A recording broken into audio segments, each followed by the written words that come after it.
Banyak hadis-hadis yang memuji akan ilmu itu dan yang mengajar ilmu itu. Jadi maknanya itu pujian yang terdapat dalam hadis Al-Quran, dan mencela ulama yang hanya pandai bercakap tetapi tidak beramal. Itu bahaya juga.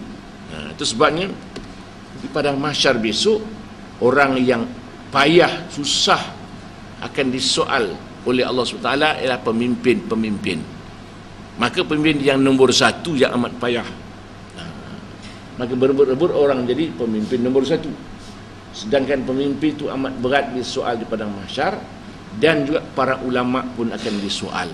Bukan pemimpin je, ulama-ulama pun akan disoal. Pemimpin apa yang dipimpinnya, ulama-ulama apa yang dibuatnya, apakah ia menyampaikan ilmu ataupun tidak. Kerana Allah Ta'ala kekang mulut orang-orang yang berilmu yang tidak mengajar, tak menyampaikan sebenar, dengan kekang api neraka.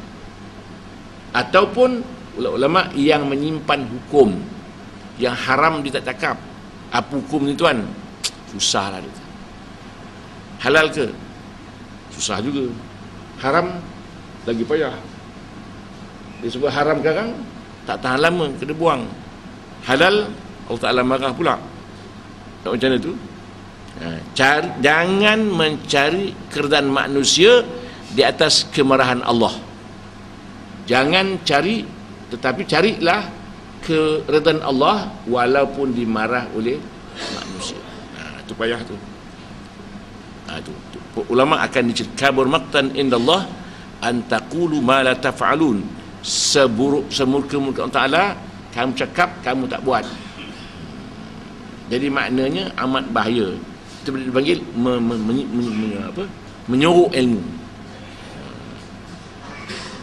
Akan soal Allah Ta'ala di padang mahsyar nanti apa dibuat.